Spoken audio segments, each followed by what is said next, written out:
नमस्कार मित्रों, बोलिए श्री करवा चौथ माता की जय। बोलिए श्री गौरी पुत्र गणेश भगवान जी की जय।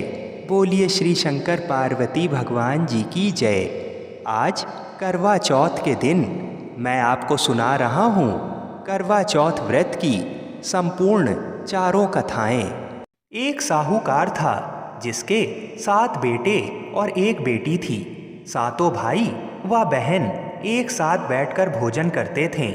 एक दिन कार्तिक की चौथ का व्रत आया तो भाई बोला कि बहन आओ भोजन कर लें। बहन बोली कि आज करवा चौथ का व्रत है, चांद उगने पर ही मैं भोजन करूंगी। तब भाइयों ने सोचा कि चांद उगने तक बहन भूखी रहेगी, तो एक भाई ने दिया जलाया, दूसरे भाई ने छलनी लेकर उसे ढका और नकली चांद दिखाकर बहन से कहने लगे कि चल चांद उग आया है, अर्घ दे लो। बहन अपनी भाभियों से कहने लगी कि चलो अर्घ दे दें। तो भाभियां बोलीं, तुम्हारा चांद उगा होगा, हमारा चांद तो रात को ही उगेगा। बहन ने जब अकेले ही अर्घ दे दिया और खाने लगी तो पहले ही ग्रास में बाल आ गया, दूसरे ग्रास में कंकड़ आया और तीसरा ग्रास मुंह की ओर किया तो उसकी ससुराल से संदेशा आया कि उसका पति बहुत बीमार है, जल्दी चलो। माँ ने जब लड़की को विदा किया तो कहा कि रास्ते में जो भी मिले उसके पांव लगना और जो कोई सुहाग का आशीष दे तो उसके पल्ले में गांठ लगाकर उसे कुछ रुपए देना। बहन जब भाइयों से विदा हुई तो रास्ते में जो भी मिला उसने यही आशीष दिया कि तुम 7 भाइयों की बहन हो, तुम्हारे भाई सुखी रहें और तुम उनका सुख देखो। सुहाग का आशीष किसी ने भी नहीं दिया। जब वह ससुराल पहुंची तो दरवाजे पर उसकी छोटी ननंद खड़ी थी। वह उसके भी पांव लगी तो उसने कहा कि सुहागिन रहो, सपूती हो। तो उसने ये सुनकर पल्ले में गांठ बांध ली और ननद को सोने का सिक्का दिया। तब भीतर गई तो सास ने कहा कि पति धरती पर पड़ा है, तो वह उसके पास जाकर उसकी सेवा करने के लिए बैठ गई। बाद में सास ने दासी के हाथ बची कुची रोटी भेज दी। इस प्रकार से समय बीतते बीतते मार्गशीर्ष की चौथ आई तो चौथ माता बोली, करवा ले भाइयों की प्यारी करवा ले। लेकिन जब उसे चौथ माता नहीं दिखाई दी तो वह बोली, हे माता, आपने मुझे उजाड़ा तो आप ही मेरा उद्धार करोगी, आपको मेरा सुहाग देना पड़ेगा। तब उस चौथ माता ने बताया कि पौष की चौथ आएंगी, वह मेरे से बड़ी हैं, उसे ही सब कहना, वही तुम्हारा सुहाग वापस देंगी। पौष की चौथ आकर चली गई, माघ की चली गई, फागुन की चौथ आकर चली गई, चैत्र वैशाख ज्येष्ठ आषाढ़ और सावन भादों की सभी चौथ आईं और यही कहकर चली गईं कि आगे वाली को कहना। आसौच की चौथ आई तो उसने बताया कि तुम पर कार्तिक की चौथ नाराज है, उसी ने तुम्हारा सुहाग लिया है, वही वापस कर सकती हैं, वही आएंगी तो उनके पांव पकड़कर विनती करना। यह बताकर वह भी चली गईं। जब कार्तिक की चौथ आई तो वह गुस्से में बोली, भाइयों की प्यारी करवा ले, दिन में चांद उगानी करवा ले, व्रत खंडन करने वाली करवा ले, भूखी करवा ले। तो ये सुनकर वह चौथ माता को देखकर उसके पांव पकड़कर गिड़गिड़ाने लगी, हे चौथ माता, मेरा सुहाग तुम्हारे हाथों में है, आप ही मुझे सुहागिन करें। तो माता बोली, पापिन हत्यारिन, मेरे पांव पकड़कर क्यों बैठ गई। तब बहन बोली कि जो मुझसे भूल हुई उसे क्षमा कर दो, अब भूल नहीं करूंगी। तो चौथ माता ने प्रसन्न होकर आँखों से काजल, नाखूनों में से मेहंदी और टीके में से रोली लेकर छोटी उंगली से उसके आदमी पर छींटा दिया तो वह उठकर बैठ गया और बोला कि आज मैं बहुत सोया। वह बोली, क्या सोया, मुझे तो 12 महीने हो गए, अब जाकर चौथ माता ने मेरा सुहाग लौटाया। तब उसने कहा कि जल्दी से माता का पूजन करो। जब चौथ की कहानी सुनी, करवा पूजन किया तो प्रसाद खाकर दोनों पति पत्नी चौपड़ खेलने बैठ गए। नीचे से दासी आई, उसने उन दोनों को चौपड़ पासे से खेलते देखा तो उसने सास जी को जाकर बताया। तब से सारे गांव में ये प्रसिद्धि होती गई कि सब स्त्रियां चौथ का व्रत करें तो सुहाग अटल रहेगा। जिस तरह से साहूकार की बेटी को सुहाग दिया, उसी तरह से चौथ माता सबको सुहागिन रखें। यही करवा चौथ के उपवास की सनातन महिमा है। बोलिए चौथ माता की जय। आइए अब करवा चौथ की दूसरी कथा को सुनते हैं। प्राचीन काल में करवा नाम की एक पतिव्रता स्त्री अपने पति के साथ नदी किनारे एक गांव में रहती थी। कार्तिक मास के कृष्ण पक्ष की चौथ के दिन उसका पति नदी में स्नान करने के लिए गया। स्नान करते समय एक मगर ने उसका पैर पकड़ लिया। वह करवा करवा नाम लेकर जोर जोर से अपनी पत्नी को पुकारने लगा। उसकी आवाज़ सुनकर उसकी पत्नी दौड़कर आई और उसने मगर को कच्चे धागे से बांध दिया। मगर को बांधकर वह यमराज के यहाँ पहुंची और यमराज से बोली, भगवान, मगर ने मेरे पति का पैर पकड़ लिया है, अतः पैर पकड़ने के अपराध में आप अपने बल से उस मगर को नरक में ले जाओ। यमराज ने कहा, अभी मगर की आयु शेष है, अतः मैं उसे नहीं मार सकता। इस पर करवा ने कहा, यदि आप ऐसा नहीं करोगे तो मैं आपको श्राप देकर नष्ट कर दूंगी। ये सुनकर यमराज डर गए और उस पतिव्रता स्त्री करवा के साथ जाकर मगर को उन्होंने यमपुरी भेज दिया और करवा के पति को दीर्घायु प्रदान की। उसी दिन से ये करवा चौथ मनाई जाती है और सुहागिन स्त्रियों के द्वारा व्रत रखा जाता है। हे करवा माता, जैसे तुमने अपने पति की रक्षा की, वैसे सबके पतियों की रक्षा करना। बोलिए चौथ माता की जय। आइए अब करवा चौथ की तीसरी कहानी सुनते हैं। एक ब्राह्मण परिवार में 7 बहुएं थीं। 6 बहुओं के मायके वाले बहुत अमीर थे। इस कारण ससुराल में उनका बड़ा मान था, परंतु छोटी के मायके में कोई नहीं था। वह घर का सारा कामकाज करती, सबकी सेवा करती, पर कोई भी उससे प्यार नहीं करता। सभी दुत्कारते रहते थे। 30 त्योहारों पर भी जब उसके मायके से कोई नहीं आता तो वह बहुत दुखी होती। हर वर्ष की तरह इस वर्ष भी करवा चौथ का व्रत आया। अन्य बहुओं के मायकों से उनके भाई करवा लेकर आए, पर छोटी के मायके में यदि कोई होता तो करवा भी लाता। सास भी छोटी को खरी खोटी सुना रही थीं। वह दुखी होकर घर से निकल पड़ी और जंगल में जाकर रोने लगी। एक नाग बहुत देर से उसका रोना सुनता रहा। अंत में वह अपने बिल से निकल आया तथा छोटी से पूछने लगा, बेटी, क्या बात है, तुम रो क्यों रही हो? छोटी बोली, आज करवा चौथ है, मेरा कोई भाई नहीं है। यदि मेरा कोई भाई होता तो आज जरूर करवा लेकर आता। नाग को छोटी पर दया आई। नाग ने कहा, बेटी, तुम घर चलो, मैं अभी करवा लेकर आता हूँ। थोड़ी देर बाद नाग ससुराल पहुँचा। ससुराल वाले इतना सामान देखकर चकित हो गए। सास भी प्रसन्न हो गईं। सास ने प्रसन्न मन से छोटी को नाग देवता के साथ भेज दिया। नाग देवता ने छोटी को अपना सारा महल दिखाया और कहा, जितने दिन चाहो आराम से रहो, मन चाहा खाओ, मन चाहा पहनो, पर एक बात याद रखना, सामने रखी नांद कभी मत खोलना। छोटी सारा समय महल में आराम से काटती, पर नांद के बारे में उसकी उत्सुकता बढ़ती जा रही थी। एक दिन जब घर में कोई नहीं था तो उसने नांद उठाकर देखा तो हजारों छोटे छोटे सांप के बच्चे इधर उधर रेंगने लगे। उसने जल्दी ही नांद ढक दी। जल्दी में एक सांप की पूंछ नांद के नीचे आकर कट गई। शाम को नाग के आने पर छोटी ने अपनी गलती स्वीकार कर ली। नाग ने भी उसे क्षमा कर दिया। जब छोटी ने ससुराल जाने की इच्छा की तो उसे धन रत्न आदि देकर नाग ने विदा किया। छोटी की ससुराल में अब उसकी बड़ी इज्जत होने लगी थी। जिस सांप की पूंछ नांद से कट गई थी उसे सभी बंडा कहकर तंग करते। एक दिन उसने अपनी माँ से पूछा कि मेरी पूंछ कैसे कट गई। माँ ने कहा कि छोटी के नांद उठाने और जल्दी से रखने में ही तुम्हारी पूंछ कटी है। तो वह बोला कि मैं छोटी से बदला लूँगा।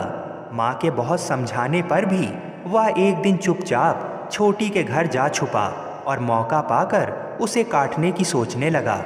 वहाँ छोटी और उसकी सास में किसी बात पर बहस हो रही थी, तो छोटी कसम खा खा कर कह रही थी कि मैंने ऐसा नहीं किया। वह कह रही थी कि मुझे बंडा भैया से प्यारा कोई नहीं है, उन्हीं की कसम खाकर कहती हूँ कि मैंने ऐसा नहीं किया है।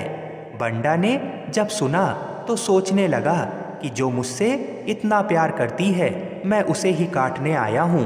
वह चुपचाप घर चला गया। माँ ने पूछा, ले आए बहन से बदला? वह कहने लगा, माँ बहन से कैसा बदला? तभी से बंडा भाई अपनी बहन के लिए प्रति वर्ष चौथ के दिन करवा लेकर जाता। वह बहन बड़े प्यार से करवा चौथ का व्रत करती। बोलिए चौथ माता की जय। आइए अब करवा चौथ की चौथी कहानी को सुनते हैं। अति प्राचीन काल की बात है। एक बार पांडु पुत्र अर्जुन तप करने के लिए नीलगिरी पर्वत पर चले गए थे। इधर पांडवों पर अनेक मुसीबतें पहले से ही थीं। इससे द्रौपदी ने शोक विभल हो कृष्ण जी की आराधना की। कृष्ण उपस्थित हुए और पूछा, कहो क्या कष्ट है तुम्हें? प्रभु, द्रौपदी ने हाथ जोड़कर कहा, मुझे क्या कष्ट है, आप तो स्वयं जानते हैं, आप तो अंतर्यामी हैं। मुझे कष्टों के बोझ ने विभल कर दिया है। क्या कोई ऐसा उपाय है जिससे इन कष्टों से छुटकारा मिल सके? तुम्हारा प्रश्न अति उत्तम है द्रौपदी, कृष्ण जी ने मुस्कुराकर बोला। प्रभु, फिर मुझ दुखी नारी का कष्ट दूर करने का उपाय बताइए। द्रौपदी ने ये प्रश्न कृष्ण जी से पूछा। यही प्रश्न एक बार पार्वती जी ने शिव जी से किया था। तब श्री शिव जी ने करवा चौथ के व्रत का विधान बताया था। द्रौपदी कहती हैं, हे श्री कृष्ण, फिर मुझे भी करवा चौथ की जानकारी दीजिए, उसकी क्या कथा है? तब भगवान कृष्ण जी ने एक पल सोचने के बाद कहा, दुख सुख जो सांसारिक माना जाता है, प्राणी उसमें सदा ही लिप्त रहता है। मैं तुम्हें अति उत्तम करवा चौथ व्रत की कथा सुनाता हूँ, इसे ध्यान से सुनो। प्राचीन काल में गुणी विद्वान धर्मपरायण एक ब्राह्मण रहता था। उसके 4 पुत्र तथा एक गुणवती सुशील पुत्री थी। पुत्री ने विवाहित होकर चतुर्थी का व्रत किया, किंतु चंद्रोदय से पूर्व ही उसे भूख ने बाध्य कर दिया। इससे उसके स्नेही दयालु भाइयों ने छल से पीपल की आड़ में कृत्रिम चंद्रमा बनाकर दिखा दिया। लड़की ने अर्घ दे भोजन कर लिया।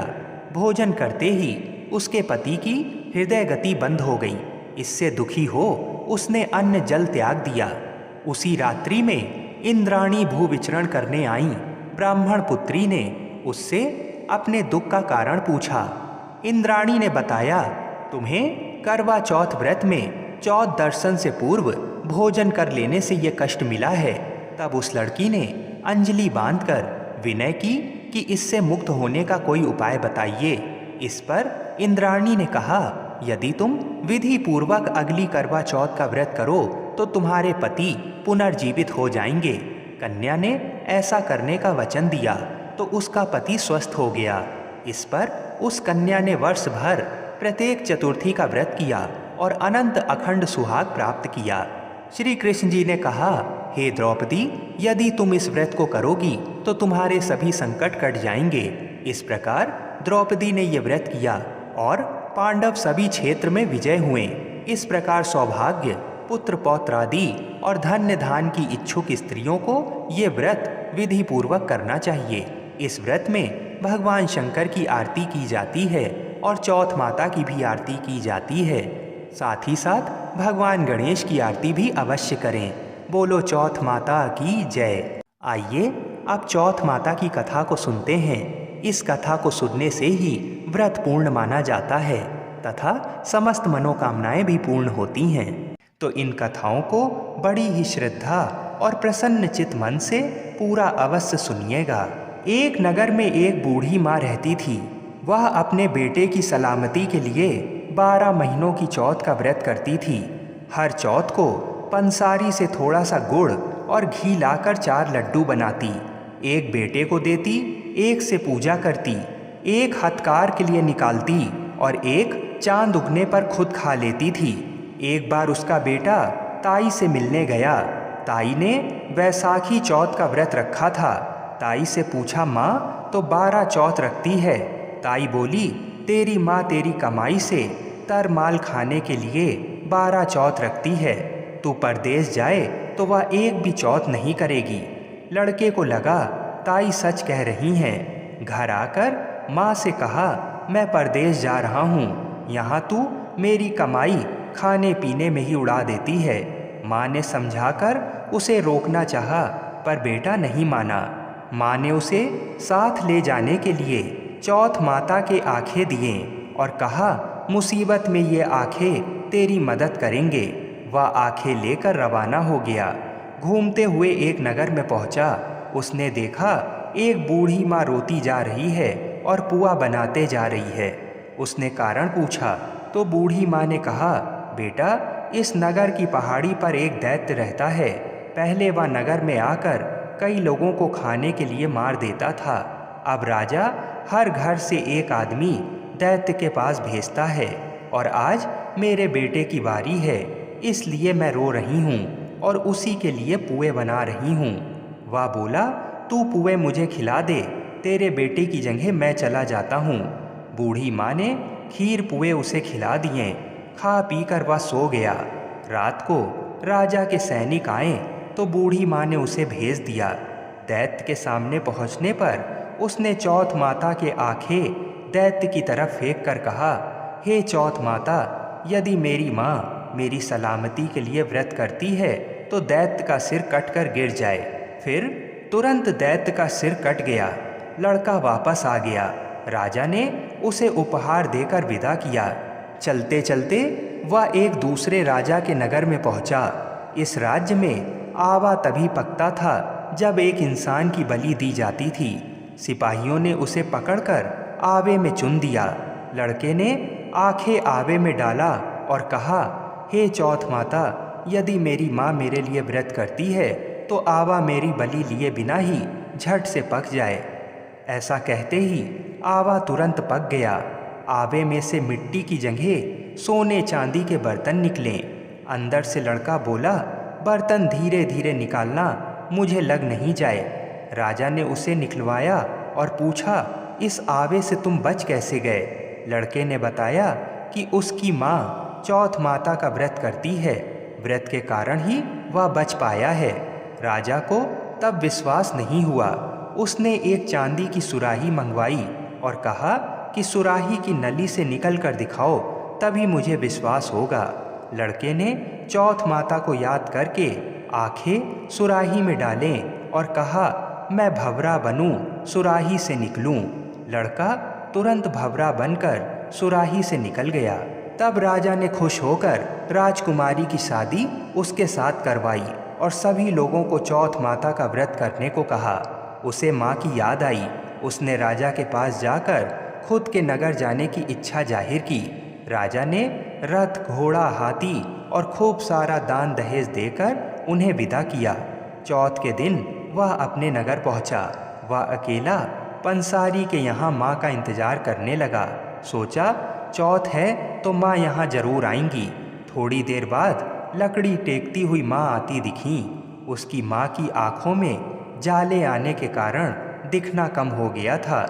लड़के ने जानबूझकर जानबूझकर उस स्त्री के बेटे को अपशब्द कहने लगा। माँ ने उसे नहीं पहचाना और कहने लगी, भैया मुझे चाहे कितनी गाली दे दो, पर मेरे बेटे को कुछ मत कहना। ये सुनते ही बेटा माँ के चरणों में गिर पड़ा। कहा, माँ मैं तेरा ही बेटा हूँ, मुझे माफ़ कर दो। तब माँ ने उसे गले लगा लिया। नगर के लोगों ने विश्वास नहीं किया कि वह उसी का बेटा है। बूढ़ी माँ ने चौथ माता को याद करके कहा, हे चौथ माता, यदि मैं अपने बेटे के लिए व्रत करती हूँ तो मेरे स्तन में दूध भर जाए और उसकी धार मेरे बेटे के मुख में गिरे। माँ के स्तनों से दूध की धार निकलकर बेटे के मुंह में गिरने लगी। लोग चौथ माता की जय जयकार करने लगे। उस नगर के सभी लोग चौथ माता का व्रत करने लगे।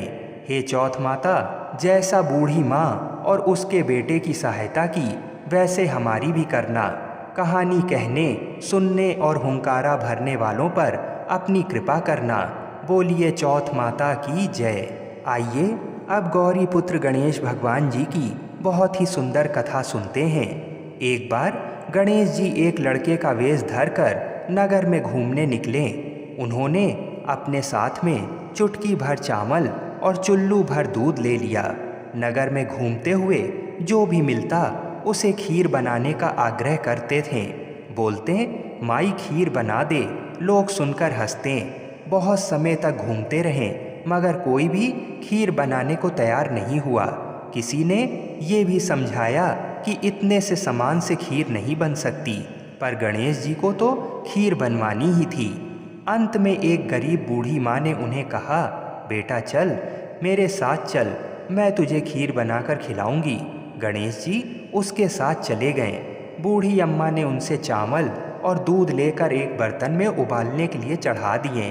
दूध में ऐसा उफान आया कि बर्तन छोटा पड़ने लगा। बूढ़ी अम्मा को बहुत ही आश्चर्य हुआ और कुछ समझ नहीं आ रहा था। अम्मा ने घर का सबसे बड़ा बर्तन रखा, वो भी पूरा भर गया।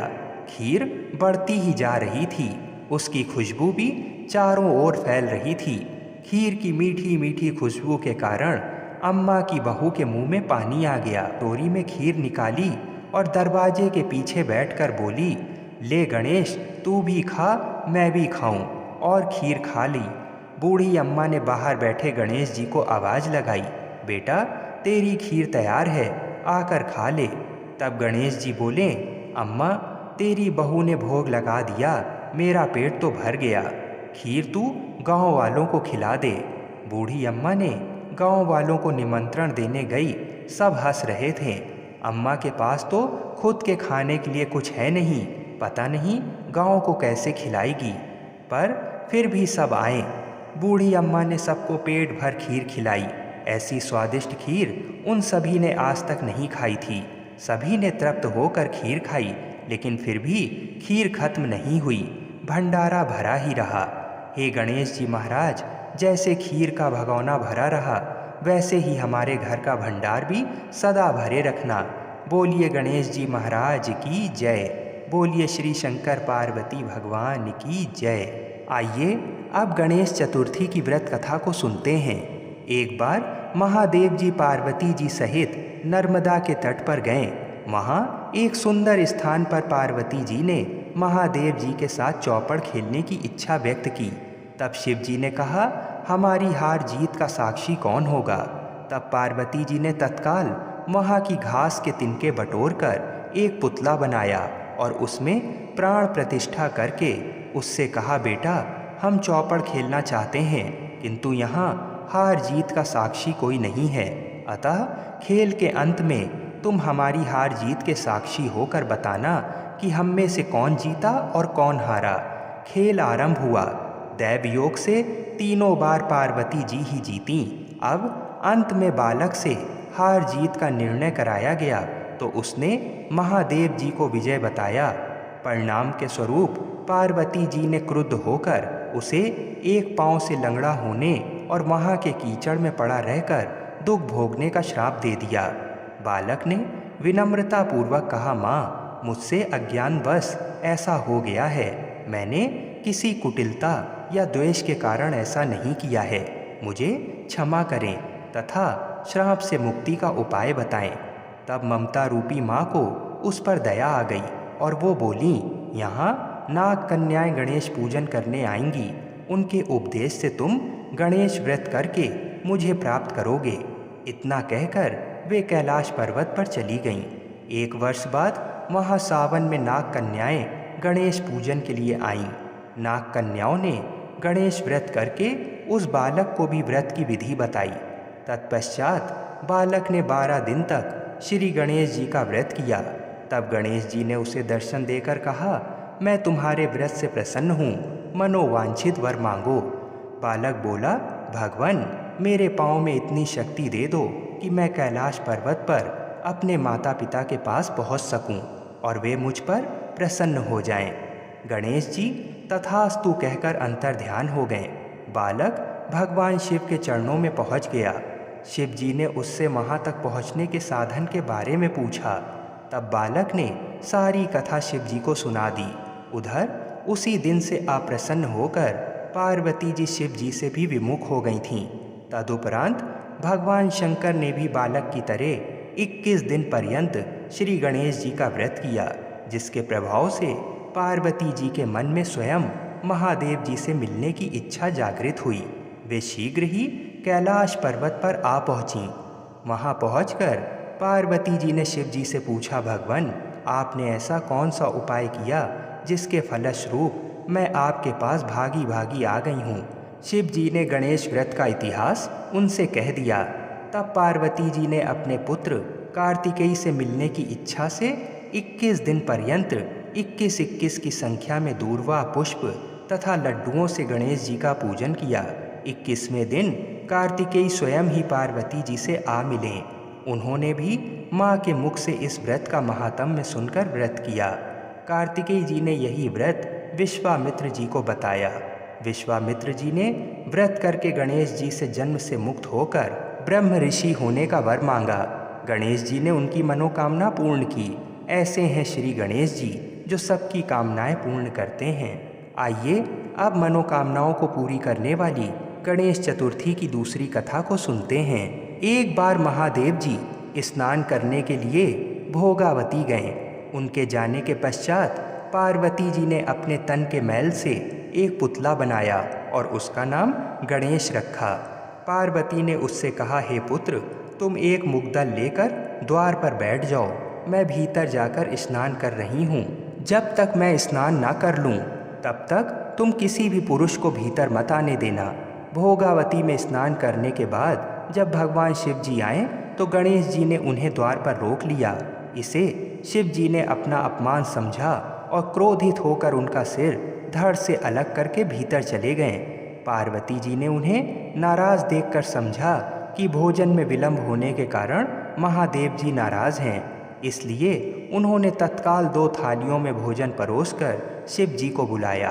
तब दूसरी थाल देखकर तनिक आश्चर्यचकित होकर शिव जी ने पूछा, ये दूसरी थाल किसके लिए है? पार्वती जी बोली, पुत्र गणेश के लिए, जो बाहर द्वार पर पहरा दे रहे हैं। ये सुनकर शिव जी और अधिक आश्चर्यचकित हुए। तुम्हारा पुत्र पहरा दे रहा है? हाँ नाथ, क्या आपने उसे देखा नहीं?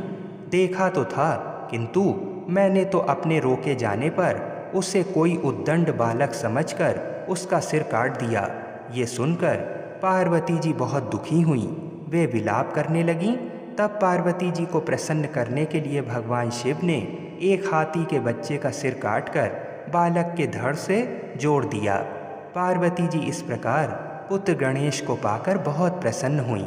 उन्होंने पति तथा पुत्र को प्रीतपूर्वक भोजन कराकर बाद में स्वयं भोजन किया। बोलिए गौरी पुत्र गणेश भगवान की जय। बोलिए श्री शंकर पार्वती भगवान की जय। आप सभी को गणेश चतुर्थी की हार्दिक शुभकामनाएं। जय श्री राधे कृष्ण। हर हर महादेव।